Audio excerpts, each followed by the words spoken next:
아 맞다, 인디고 현금 있어요? 없어요. 그럼 카드는요? 없죠. 지갑은 있어요? 아니 요새 누가 지갑을 들고 다녀요? 혹시 당신?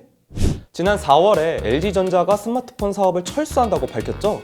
이제 LG 스마트폰의 공백을 누군가는 메꿀 텐데 갤럭시, 아이폰, 설마 샤오미? 아마도 대다수는 갤럭시와 아이폰 사이에서 고민을 할 것 같아요.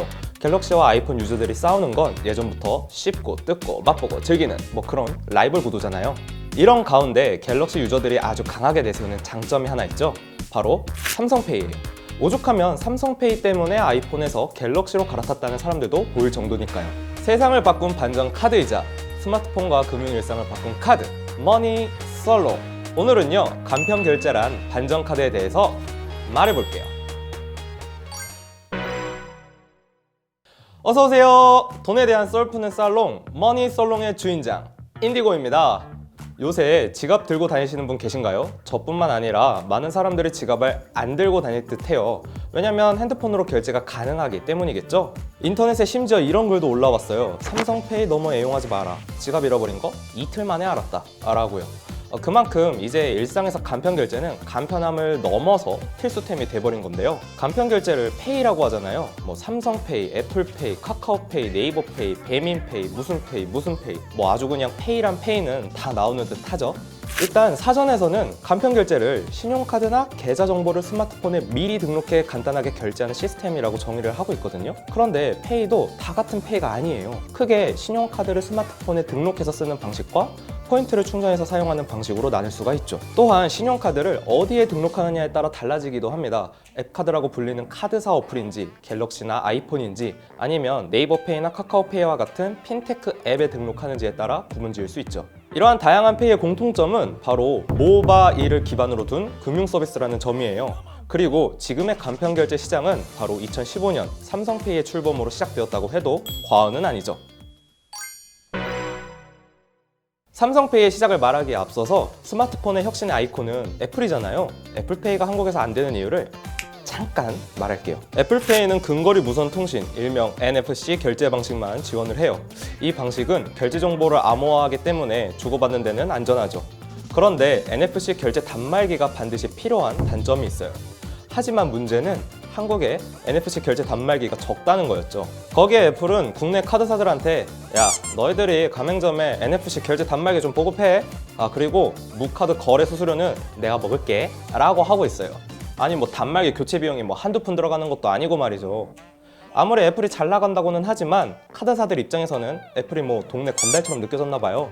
계산기 두드려 보니까 손에 쥐는 게 얼마 없거든.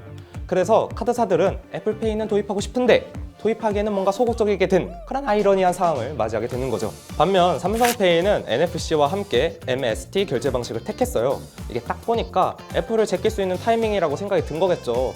MST 결제 방식은 실물 카드의 마그네틱 결제 시스템을 그대로 스마트폰에 이식했다고 보면 됩니다.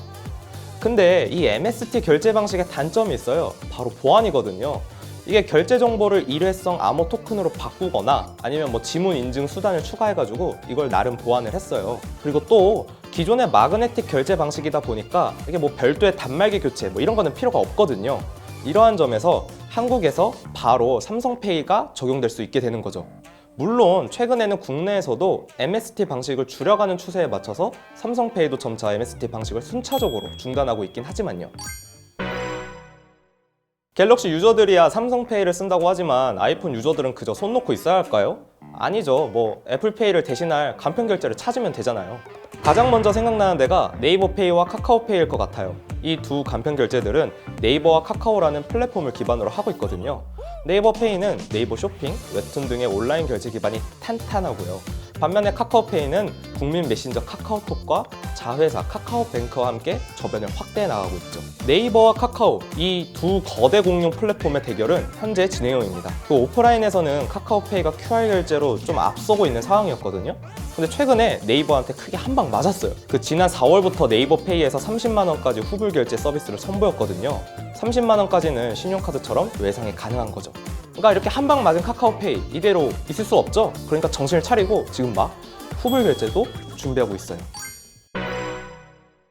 네이버페이와 카카오페이가 엎치락 뒤치락 하는 상황에서 유통업계가 간편결제 전쟁에 참전을 선언을 해요. 쿠팡의 쿠페이부터 이베이 코리아의 스마일페이, 11번가의 SK페이, 롯데의 L페이, 신세계의 쓱페이까지 유통업계가 충성 고객을 확보하고 고객 데이터를 모으기 위해 간편결제에 열과 성을 지금 다하고 있거든요. 이러한 상황에서 발등에 불이 떨어진 곳이 어디일까요? 바로 카드사들입니다. 뭐 멀리 갈 필요도 없어요.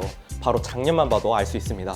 지난해 신용카드 사용액이 16년 만에 감소를 했다고 해요. 이게 IMF 2000년대 카드 대란 이후 네 번째만이라고 하는데 코로나19로 비대면 결제 비중이 늘어나면서 간편결제 이용도 함께 늘어나고 있죠. 그러니까 즉 이제는 사람들이 실물 카드로만 결제하지 않는 세상이 왔다는 겁니다.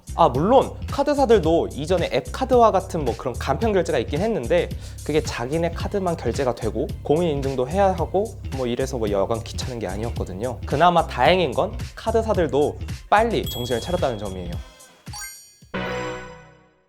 그 카드사나 은행 어플 보면 막 무슨 기능들이 하나하나마다 어플이 다 따로 있어가지고 불편했던 적 있으시잖아요.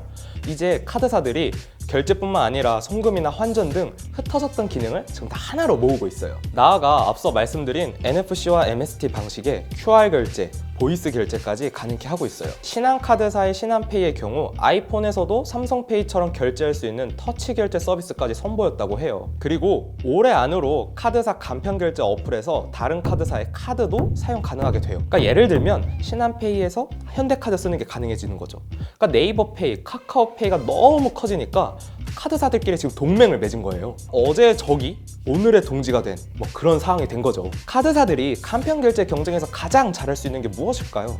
바로 간편결제 혜택을 지닌 카드를 만드는 거겠죠. 신용카드 전문 사이트 카드고릴라의 고릴라 차트 탑100 1분기 자료를 보면 간편결제 카드가 32종이에요. 이는 지난해 같은 분기에 비교해서 무려 2배나 증가한 숫자인데요. 여기서 저희가 주목을 해야 될 점은 자사 간편결제를 이용하면 추가로 할인이 되는 카드들이 많아지고 있다는 점이에요. 이렇게 좋은 카드 기왕이면 저희 카드사 간편결제로 써보세요. 추가로 할인도 해드려요. 뭐 이런 의미인 거죠. 과연 카드사들의 이러한 전략은 삼성페이, 네이버페이, 카카오페이와 같은 기존의 강자들과 적극적인 행보를 보이는 유통업계의 간편결제들을 이겨낼 수 있을까요? 스마트폰만 있으면 어디든 결제할 수 있는 간편결제의 승자는 과연 누가 될까요? 어쩌면 여러분의 스마트폰 속에 정답이 있을 수도 있겠네요. 돈에 대한 썰 푸는 살롱, 머니썰롱! 다음에도 우리의 일상과 세상을 바꾼 반전 카드를 들고 찾아뵙겠습니다.